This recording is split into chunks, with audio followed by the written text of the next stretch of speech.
Si me hubieran dicho lo que me esperaba allí, no les habría creído. Siempre sabía que en cada minuto del día había alguien vigilándonos. Les miras y luego miras a la pistola y dices, mierda, ¿qué hemos hecho? Sentí como si nunca más volviera a ver a mis padres. Solo recuerdo cómo latía mi corazón y que pensaba en lo que iba a hacer entonces. No era mi país, no debería haber estado allí. Había sangre por todas partes y yo y Paul éramos simplemente lo que... Si no estás dispuesto a luchar por tu vida, entonces no saldrás de aquí. Esto es el infierno. Encarcelados en el extranjero, Venezuela. Leicester, Inglaterra. Mi vida en Leicester me deprimía. Para un chico joven a esa edad era un muermo. Me cansaba despertarme, no tenía oportunidades ni dinero en los bolsillos, quería huir de todo. Trabajaba en el desguace de mi tío. Estaba realmente deprimido. Quería tomar una determinación y escapar de todo. Buscaba un reto, quería vivir una aventura. Quería ir a ver un poco de mundo. Conocí a Paul unos 10 años antes de que nos arrestaran. Toda esta historia empezó en un club nocturno. Había estado en este club nocturno muchas veces. Y allí vimos a otro amigo que hacía mucho tiempo que no veíamos. Había algo en ese tío que destacaba sobre los demás. Simplemente me llamó la atención. Le miré y pensé, vaya, parece alguien especial. Parecía que había vivido fuera. Tenía la piel bonita y parecía tener dinero. Ropa buena, zapatos buenos, joyas buenas. Tenía mucho dinero. Dijo que acababa de regresar de un país muy caluroso. Nos dijo que Venezuela era el sueño de cualquier joven. Chicas guapas, playas, palmeras. Jamie dijo que si quería algo de lo que tenía, podría hablarle a aquel chico de allí sobre él.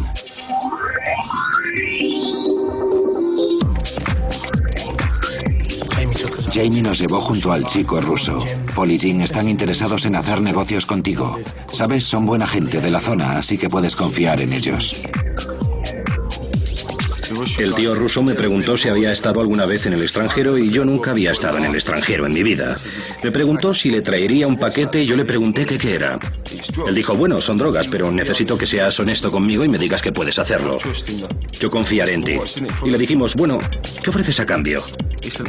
Él dijo que nos pagaría el billete a Venezuela, nos alojaría en un hotel de 4 estrellas y nos daría dinero para gastar en nuestras vacaciones. Conoceréis a alguien, os darán drogas, a todos se os pagará en el aeropuerto, de modo que nadie interrumpirá a nadie. Y dijo que nos daría $8.000 a cada uno. Yo dije, bueno, ¿han cogido a alguien? Y me dijo que no eran unos aficionados, nosotros sabemos lo que hacemos. Es una organización. Dijo que había sobornado a la peña y que era imposible que nos pudieran pillar.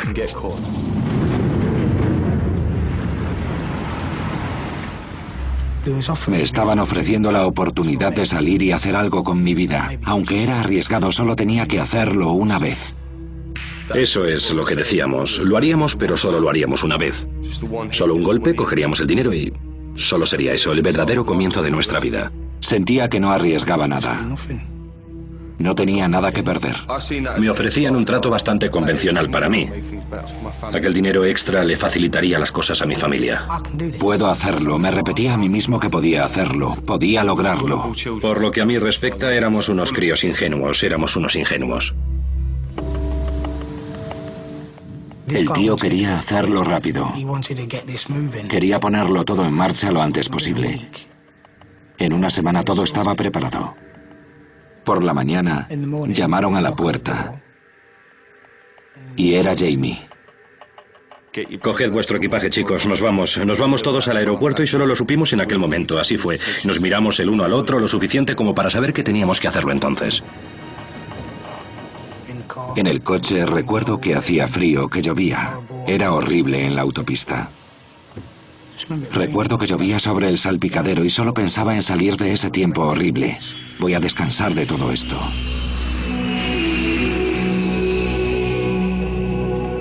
Era como el comienzo de unas vacaciones pagadas. Vamos a salir y a pasárnoslo bien. Y simplemente recuerdo mirar hacia el cielo, estar en las nubes y ver la luz del sol brillar a través de la ventana. Era precioso. La vista era impresionante desde allá arriba. Cuando tocamos el suelo, mi corazón me dio un vuelco. Me vi en un país diferente.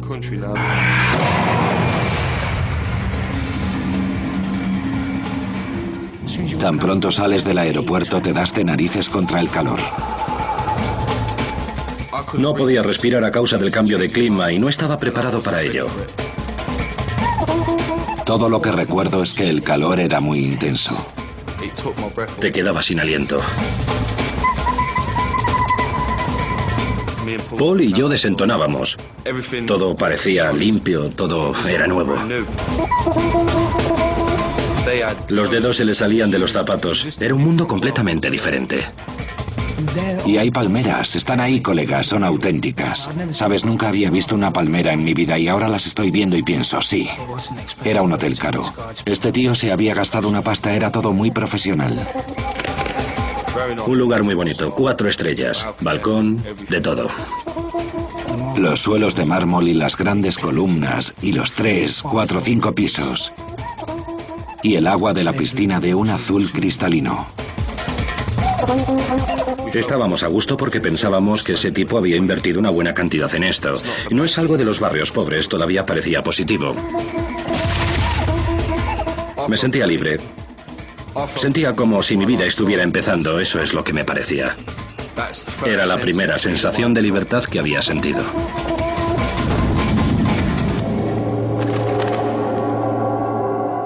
Si me hubieran dicho lo que me esperaba, no les habría creído. Ni en 1.000.000 de años me habría creído lo que nos esperaba.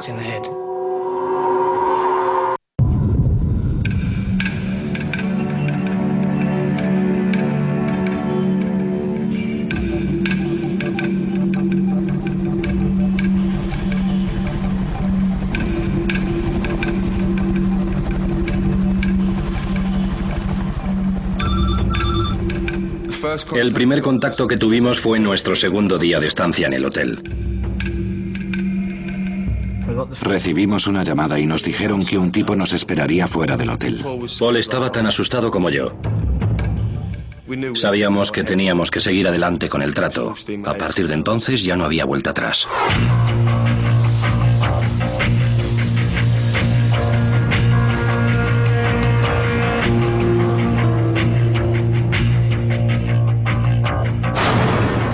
Subimos a la parte de atrás del jeep y el jeep arrancó.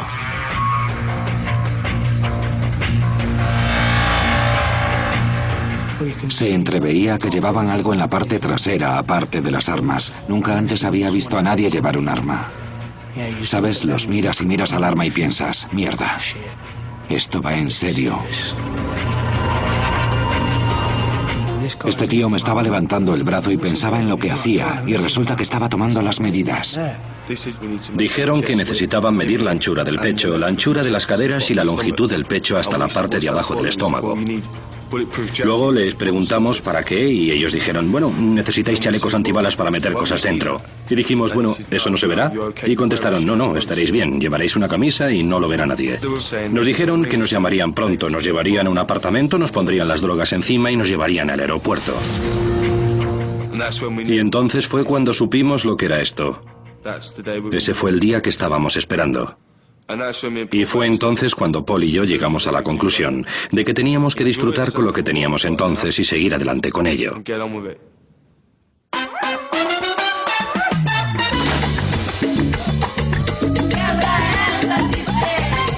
Ya que nos habían dado mucho dinero para gastar, nos habían dado $2.000, así que no paramos de hacer cosas. Yo disfrutaba de mis vacaciones. Íbamos de compras, íbamos a la playa, nadábamos en el mar, hacíamos surf, salíamos en barco. Nos levantábamos y nos íbamos de juerga. Bebíamos por la mañana. Solíamos bajar a los restaurantes y pedíamos cangrejo y marisco exótico. Nos sentábamos allí con las chicas. Estábamos con las chicas e íbamos a los clubs.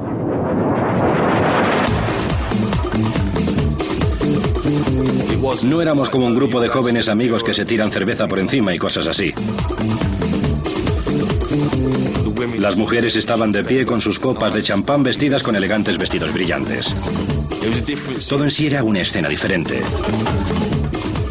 A donde quiera que fuéramos nos silbaban y nos gritaban y todos nos querían. Todos nos trataban como si fuéramos estrellas de cine. A menudo pensábamos en dejarlo, pero no éramos lo bastante valientes para hacerlo. Sabíamos que no podíamos abandonar sin que nadie tuviera que pagar por lo que ya habíamos empezado.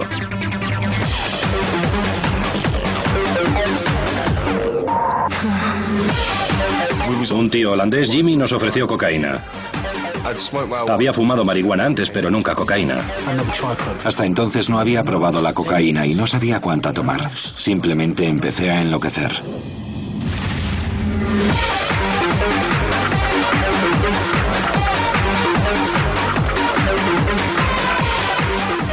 Estaba cortándola y haciendo cada vez más rayas. Creo que tomé demasiada.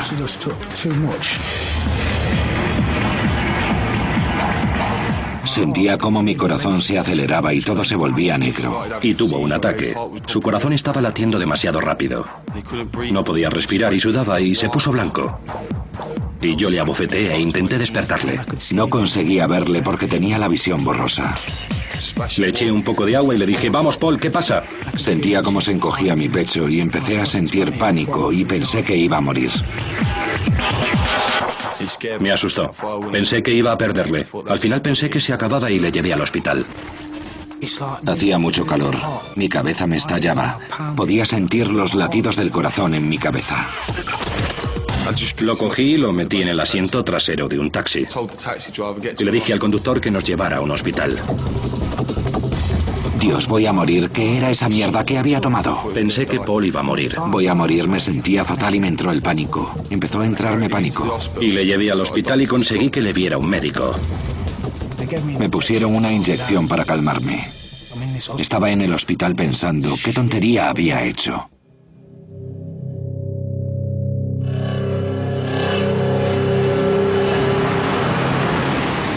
Nos tomamos las vacaciones con más calma después de aquel ataque. Me hizo recapacitar. Ya no quería hacerlo porque esa mierda casi había acabado con mi amigo. Nunca había pensado que si metía esta droga en el país podría matar a personas o que podría causar algún daño a familias u otras cosas.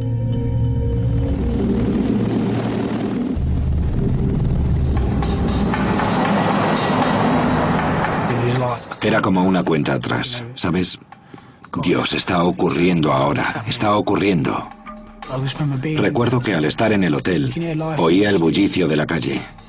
Pero por dentro sabes que vas a estar haciendo algo peligroso.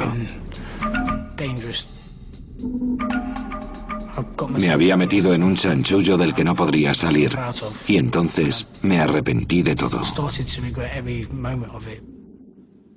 Empecé a recordar la vida en Leicester, lo que había dejado atrás. Tal vez no fuera tan malo después de todo. Hablé con mi madre. Yo me sentía como un crío. Me sentía atrapado.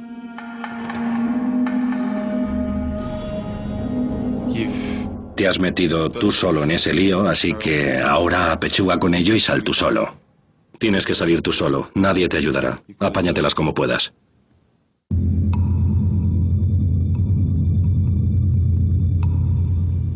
La noche anterior, Paul y yo nos quedamos en la habitación. Estuvimos dando vueltas en la cama casi toda la noche sin pegar ojo. Sudaba. Estaba nervioso y no podía conciliar el sueño porque pensaba, Dios, ¿qué he hecho? Tengo que seguir adelante, ahora ya no hay vuelta atrás, ya está decidido. Y cuando finalmente me quedé dormido fue solo durante un par de horas y después me volví a despertar.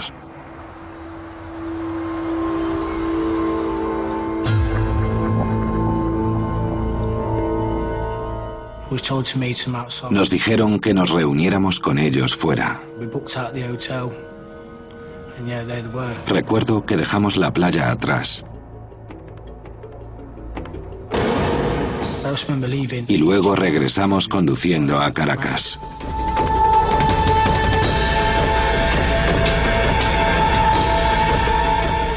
La gente iba de un lado para otro. En las montañas se veían unas chabolas. Era una vista horrenda. No había visto algo así en toda mi vida y me dije, cielo santo. Me sentía como si hubiera entrado en un país del tercer mundo. Aquel no era mi país. No debería estar allí. Nos llevaron a un apartamento bastante deprimente. No era como esperaba.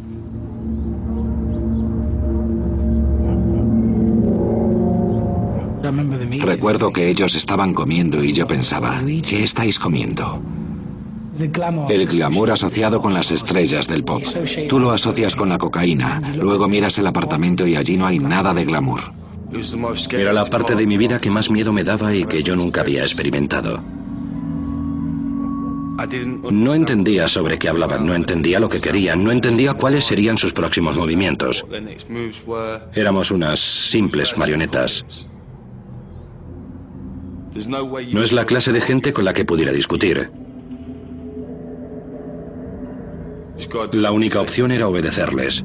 A menos que quisieras tener una bala metida entre ceja y ceja, no podías hacer nada. Estaba allí para hacer lo que tenía que hacer y luego me iría. Estaba deseando salir del apartamento y recuerdo haber pensado, mierda, tengo que hacerlo.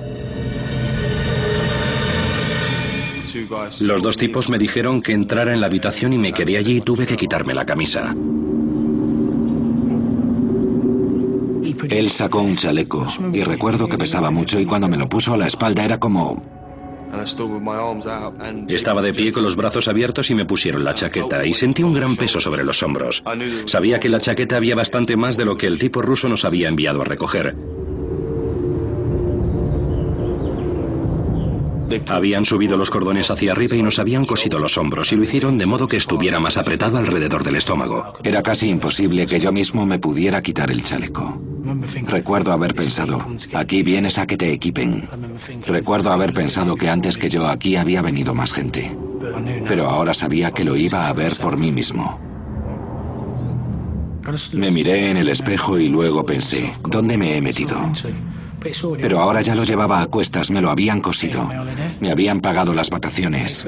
Habían pagado todo lo demás y era como darse de narices contra una pared.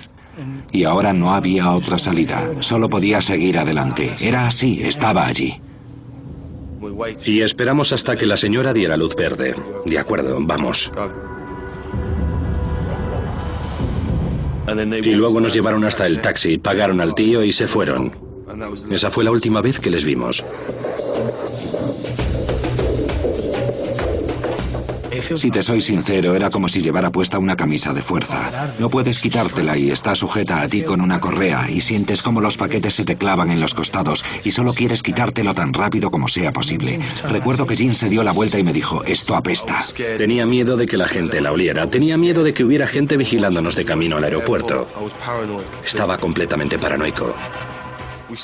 Dejamos de hablar porque no sabíamos si el taxista también estaba implicado. Si el taxista estaba implicado y hacíamos cualquier movimiento extraño, nos pegarían un tiro. Sales del aeropuerto y lo único que ves a tu alrededor es a la policía y a toda la Guardia Nacional y piensas, mierda. Estaba asustado, pero no tenía que notarse y lo intenté con todas mis fuerzas. Recuerdo cómo me latía el corazón y lo asustado que estaba pensando lo que estaba a punto de hacer. Caminamos hasta la entrada principal del aeropuerto. Recuerdo que quería permanecer lo bastante alejado de la policía como pudiera. Me parecía que las chaquetas eran obvias. No que se vieran, sino que se sintieran. Si tropezáramos con alguien, sabría enseguida que llevábamos algo escondido. Habíamos estado en la cola durante 10, 15 minutos. Entonces se nos acercó un tío y se aproximó bastante a mí. Yo no tenía otra cosa en la cabeza que no se acercara, porque si me tocaba enseguida sabría lo que llevaba encima y entonces el juego habría terminado. Él me dijo, vamos, te echaré una mano. Y yo le grité al pobre hombre, no, no hace falta, gracias. Y él me contestó, vale, de acuerdo, y se marchó. Jim se giró y me dijo que no necesitábamos todo eso. Me giré para pasar inmigración y recuerdo ver a este tío allí de pie con camisa y corbata. Recuerdo haber pensado que una vez pasara por inmigración lo habría conseguido. Me habría ganado mi sueldo. Por el rabillo del ojo pude ver a un guardia a su lado y junto a él había un perro. Mi corazón empezó a acelerarse e intenté no llamar la atención mirando hacia abajo sin perder de vista a ese perro por el rabillo del ojo. Y mientras lo hacía pensaba, Dios, ha llegado la hora de la verdad. Ellos nos habían asegurado que ya habían sobornado a los del aeropuerto y que todo marcharía sobre ruedas y que dejara de preocuparme. Ahora iba a comprobarlo por mí mismo. ¿Les habían sobornado o no? El perro no parecía estar interesado en mí, y yo me preguntaba, ¿cómo era posible que el perro no oliera lo que llevaba encima? Eso fue lo que me convenció. Sí, estos tipos habían sido sobornados. El tío me hablaba como si me conociera de toda la vida. ¿Estás bien, amigo?, me preguntó. Sí, no hay ningún problema, le respondí. Eso fue una tomadura de pelo, fue pan comido. Pasamos por inmigración sin ningún problema.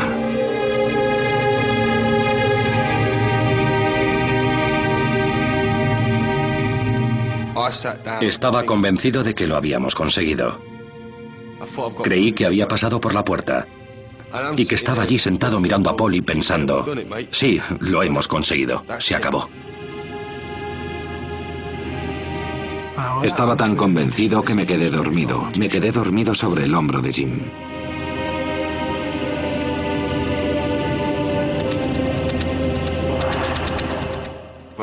Yo estaba allí esperando, pero odiaba estar allí. Solo quería subirme al avión y acabar con todo eso de una vez. Y entonces fue cuando me entró la paranoia.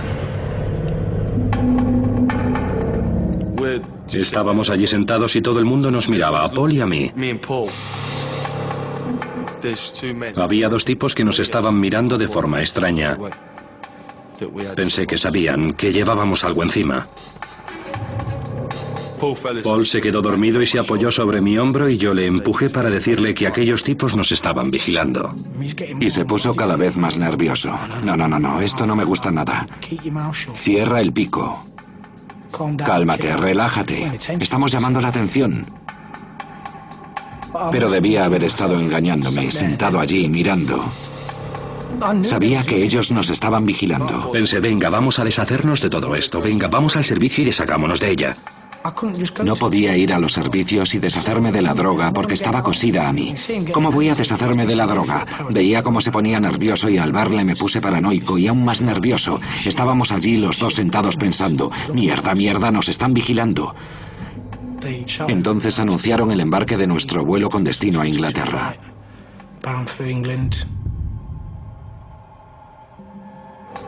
Al bajar por el túnel y ver a esos tipos cara a cara, recuerdo haber mirado un poco hacia atrás y entonces allí estaban los dos tipos que nos habían estado vigilando. Me giré y le dije a Jim, mierda.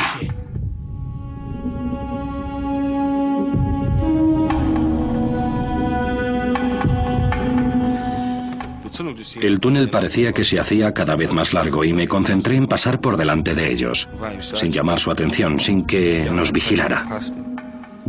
Me concentré en subir al avión y perderles de vista, pero no nos quitaban la vista de encima, como si supieran que llevábamos algo encima.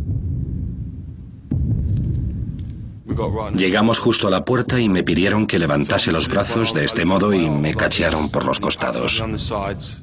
Y fue entonces cuando pensé, mierda. Y ese tío me miró y sacudió su cabeza. Y pensé, hasta aquí hemos llegado. Mi mundo se tambaleó y pensé en lo que había acabado de hacer, en lo que había hecho.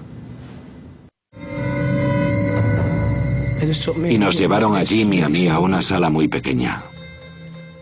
Nos gritaban para intimidarnos.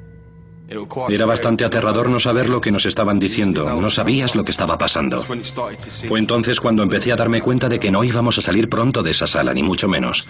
Aún llevaba puesto ese chaleco antibalas y quería que me lo quitaran de encima, ya había aguantado bastante. El tío se me acercó por detrás, tenía una navaja y hacía como si quisiera sacarla. Y recuerdo quitarme la chaqueta y recuerdo oír el ruido que hizo cuando cayó sobre la mesa. Fue entonces cuando supe que allí había mucha cocaína. Mientras la separaban estaban temblando de miedo. Y me preguntaba por qué demonios lo había hecho. Recuerdo que pensé que mi mundo se había acabado. Nunca iba a salir de aquella mierda, aquello era el fin. Sentí una pérdida muy profunda. Sentí como si nunca volviera a salir de ese país ni ver a mis padres. Y que eso era el fin. La había jodido. En aquel instante los dos estábamos muertos de miedo. Estábamos acojonados porque creíamos que íbamos a morir. Pararon un taxi fuera del aeropuerto y nos metieron dentro. Parecía algo surrealista. Nos habían confiscado toda aquella droga y esos tipos nos habían metido en un taxi para llevarnos quién sabe dónde. Cuando paramos delante de la comisaría de La Vega y alcé la vista y vi ese edificio gris de 5 plantas con barrotes en todas las ventanas, pensé que quizá no nos meterían en el calabozo a las primeras de cambio. Cuando llegamos temí por mi vida porque oíamos los gritos de los presos. Se oía cómo golpeaban los barrotes con las navajas. Parecía que había una revuelta. Cuando la policía nos interrogó, nos miraban de un modo que decían: chicos, no sabéis lo que os espera escaleras arriba. Subimos las escaleras. La comisaría apestaba. Todas las paredes apestaban. Pasamos por delante de 3 celdas y los presos salieron y nos dijeron: gringo, gringo y todo eso. Y nos quedamos alucinados. A algunos de ellos les faltaban un par de dedos y tenían la dentadura hecha un asco. Parecía como si estuviéramos en otro mundo. Y nos agarraban de los vaqueros y nos tiraban de la ropa. Y había 5 tipos rodeándome con navajas y se me acercó uno de ellos y me dijo que le diera mi chaqueta y mis zapatos, si no me mataría.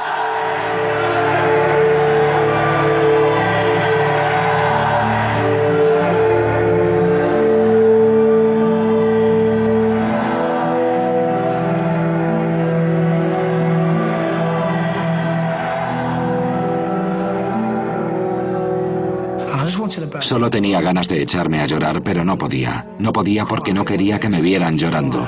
Pensé que si les dejaba verme llorar desde el primer día estaría acabado. Tenía que cambiar el careto.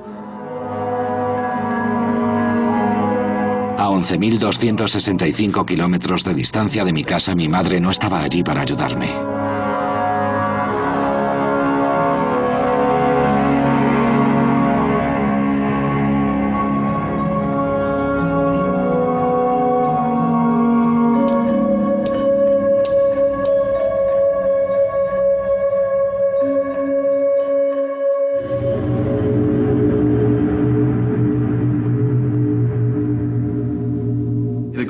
Los guardias vinieron a buscarnos. Habíamos pasado 4 días encerrados sin ver la luz del día y cuando abrieron la puerta, me escocieron los ojos.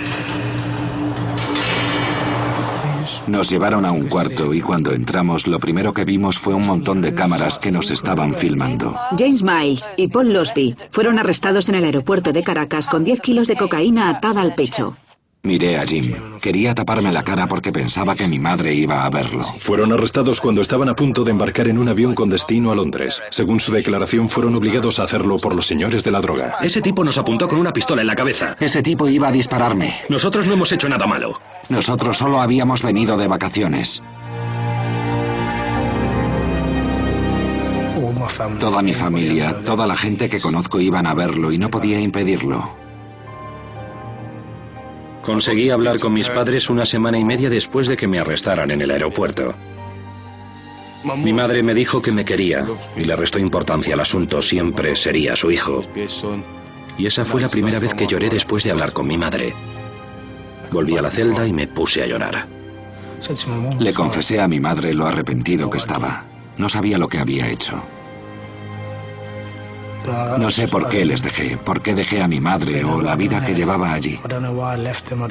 Estaba muy arrepentido. No sabía cómo disculparme. Me había quedado sin palabras, no sabía qué decir. Solo dije, lo siento.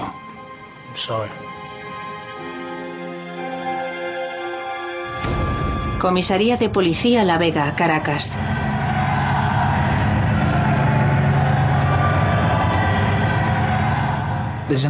La tensión se respiraba en el ambiente. Cuando les miras directamente a los ojos, tienen la mirada vacía. Me enteré de que habían violado a un tipo. Incluso oí cómo violaban a alguien. Te sientes impotente porque no puedes ayudarle y porque él no puede defenderse. Quizá le apuntaban con un arma en la nuca o tenía un arma encañonada en su boca. Eso fue lo peor, tanto para mí como para Paul. Porque lo oíamos, pero no podíamos hacer nada al respecto. Era muy duro. Estaba desesperado porque me sentía impotente. Cualquiera podría entrar en la celda en mitad de la noche y no sabía si iba armado ni lo que quería. Tras haber permanecido 8 meses encarcelados en la comisaría de policía de La Vega, James y Paul fueron sentenciados a 4 años, no por tráfico de drogas, sino por posesión ilegal. Hoy, en un dramático e inesperado giro de los acontecimientos, James y Paul han sido sentenciados a 4 años, no por tráfico de drogas, sino por posesión ilegal. Después de estar en La Vega durante 1 año y medio, creía que no saldría vivo de allí, y sabía que nadie podría echarnos una mano, ni siquiera los abogados. Nuestro dinero no servía para nada, no teníamos escapatoria. Nos las apañamos para conseguir una cámara, con la ayuda de la familia de Jim, y sobornamos a un policía para que nos la dejara tener.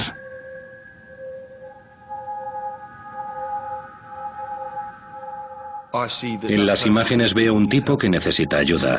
Verme de aquel modo, en ese estado, esa persona no era yo. Era como si estuvieras poseído, ves tu lado oscuro. Para seguir adelante intentas evadirte de la realidad. Era como si creyera que nunca más vería a mis padres.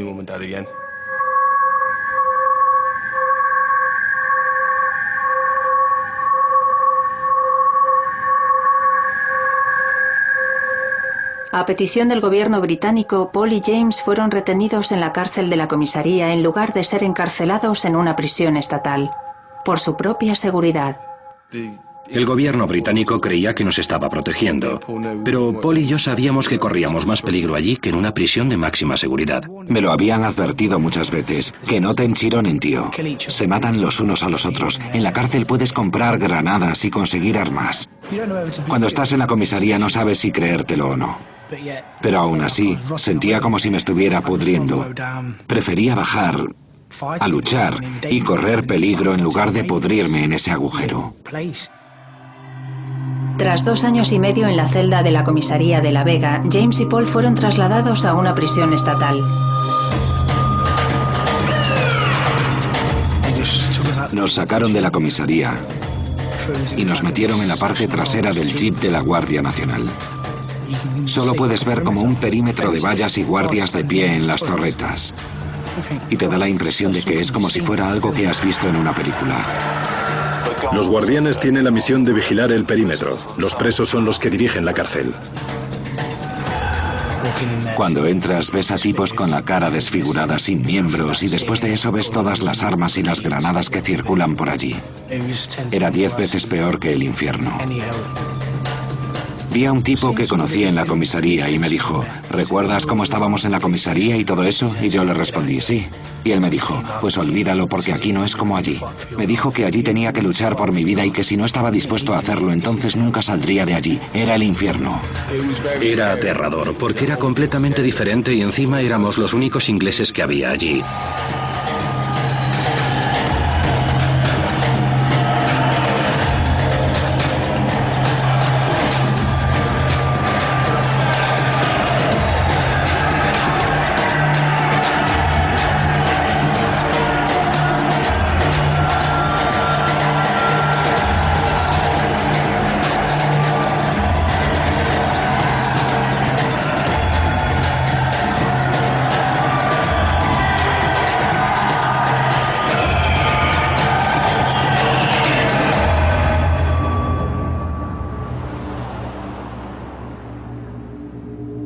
En la primera semana que estuvimos allí, nuestro compañero de celda nos preguntó si habíamos visto morir a alguien. Le dijimos que no y él nos contestó, bueno, pues hoy alguien morirá. Estábamos allí dentro charlando, esperando que trajeran la comida. Y de repente hubo una especie de explosión.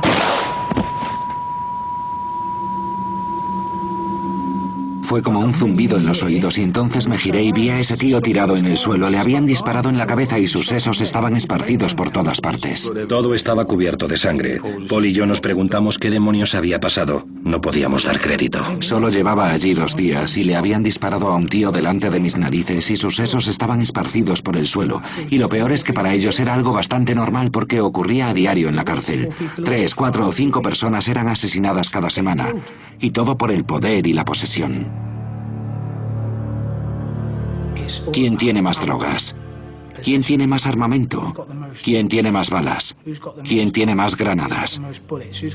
La vida no tenía tanto valor como el euro que cuesta una bala. Y el hombre que ha tenido las agallas de apretar el gatillo. Y tienes la sensación de estar huyendo continuamente y arriesgando tu vida todos los días. Te acuestas por la noche y te preguntas qué pasará al día siguiente. ¿Sobreviviré mañana o sobreviviré la semana? ¿Volveré a ver a mis padres?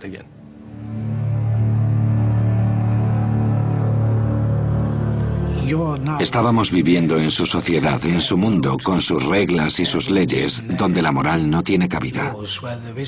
La moral no existe. Sales al escenario donde te conviertes en uno de ellos y vives como ellos y te comportas como ellos y haces lo que ellos hacen para poder sobrevivir.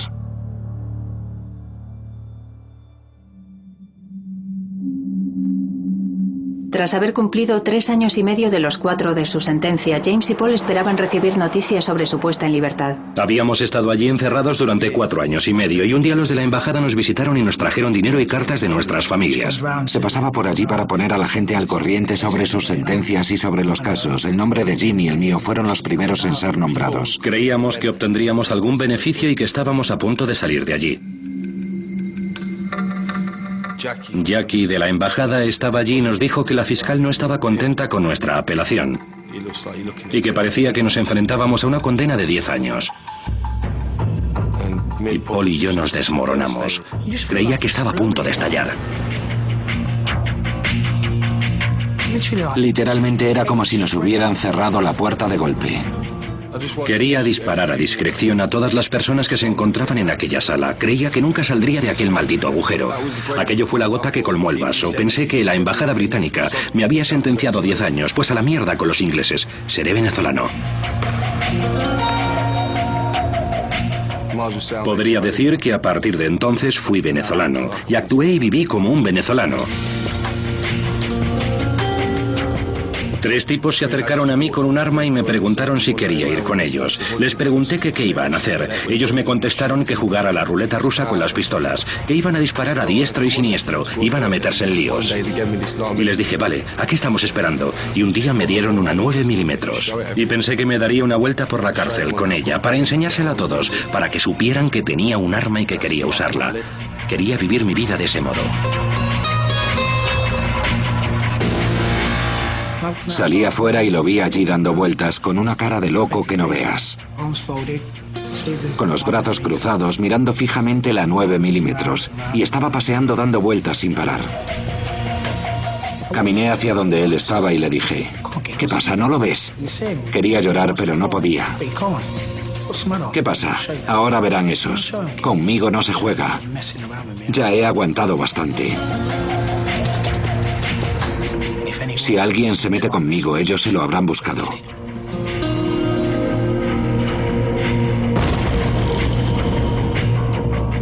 Y él se convirtió en uno de ellos, jugando a la ruleta rusa con las pistolas.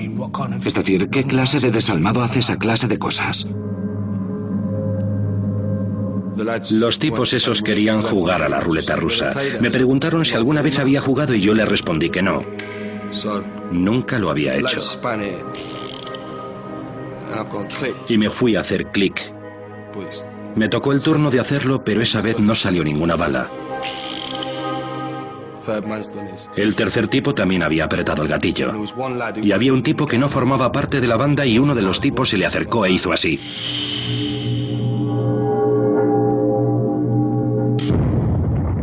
Tuvo suerte de que la bala no saliera disparada y el tipo se quedó alucinado. Ver cómo tu propio amigo hace esa clase de cosas y que se jugara la vida de ese modo me hizo pensar que lo estaba pasando bastante chungo como para decir, bueno, ¿sabes qué? Me importa un carajo. Llamé a mis padres y les dije que no quería volverles a ver en mi vida. Imagínate el golpe que debió de ser para ellos.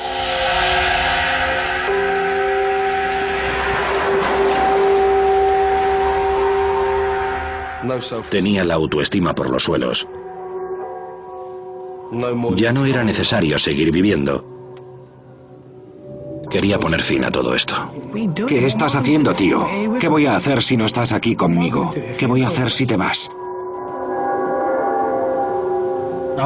Tenía tantas ganas de ver a mis padres que hacía que se me quitaran las ganas de acabar con mi vida.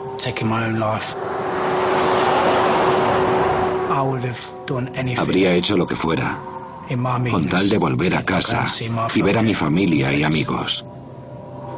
Lo que fuera.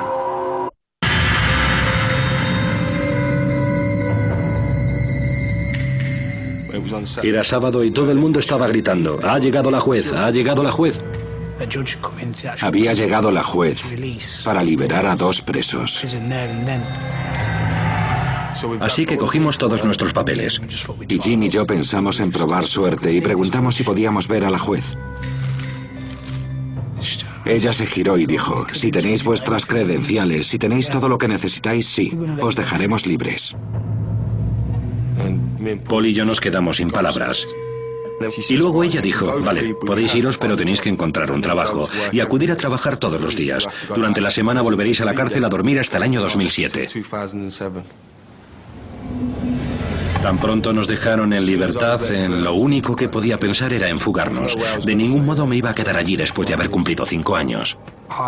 Sabía que no me quedaría mucho más tiempo en aquel país. Estaba impaciente por llegar a casa. Según sus leyes, en su país todo ciudadano tiene que tener una forma de identificación. Mi identificación era un pasaporte. La posibilidad de huir surgió cuando la embajada nos devolvió nuestros pasaportes. Si nos íbamos juntos sería la mayor locura que podíamos haber hecho porque habíamos entrado en el país juntos, así que planeamos que huiríamos por separado. Así que acordamos que Jim se marcharía por el aeropuerto de Venezuela y yo por el de Colombia. Era la primera vez en 4 años que me había separado de Jim. Se me hacía raro que mi amigo se alejara en otra dirección. Ahora Paul y James planean por separado su huida de Venezuela. No tenía dinero ni nada. Conseguí un montón de ropa de un amigo. La cogí y la vendí toda. Y con eso compré mi billete de autobús a Colombia. Subí en el autobús destino Colombia. Ahora ya estaba. Me iba de Venezuela y me iba para siempre. Y no iba a volver. Decidí esconderme durante una semana hasta que mi padre viniera. Iba a venir con dinero para comprarme un billete de avión para salir del país.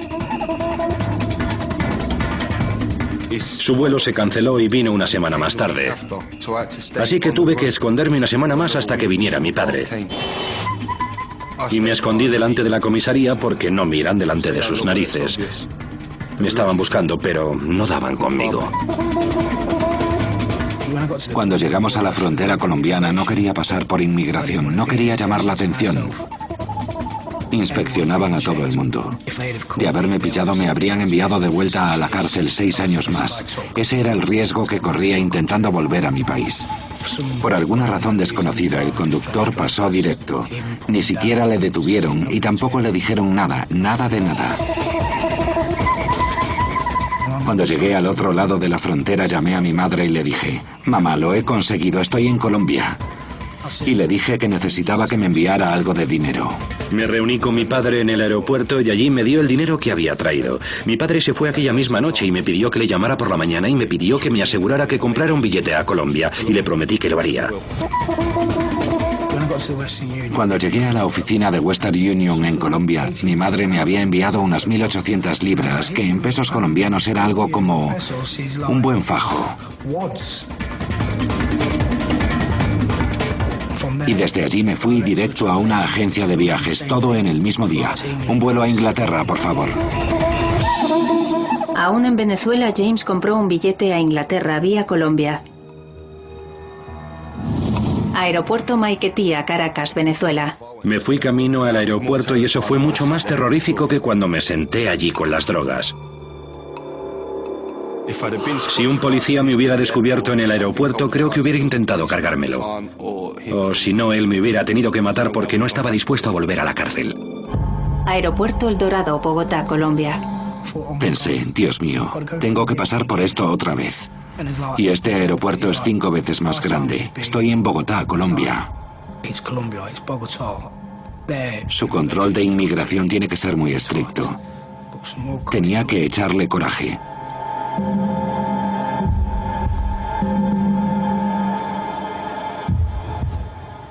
Pasé directamente por inmigración y ni siquiera me miraron, ni siquiera pestañearon. Y entonces lo supe. Una vez había pasado inmigración y estaba sentado en la sala de embarque, pensé, se acabó, vuelvo a casa. Me bajé del avión en Colombia y caminé. Entonces reconocí una mano y pensé, conozco esa mano. Entonces me giré para ver quién era y vi a Paul allí sentado.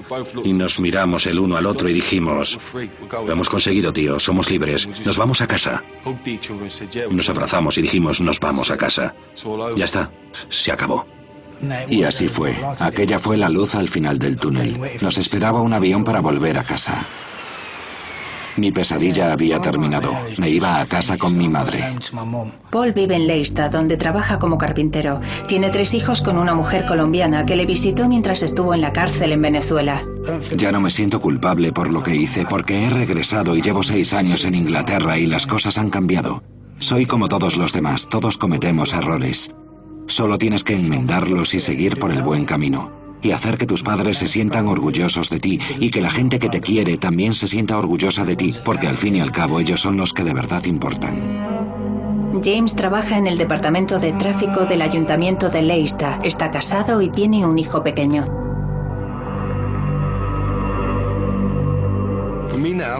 Para mí ahora, mi futuro es mi hijo y darle todo lo mejor que pueda. Quiero estar ahí y apoyarle siempre. Trabajar por él y para él. Y protegerle. No quiero ser alguien que no le apoye o que esté en la cárcel. Y tampoco quiero mostrarle el lado negativo de la vida. Y ahora estoy aquí para continuar con mi vida y seguir adelante.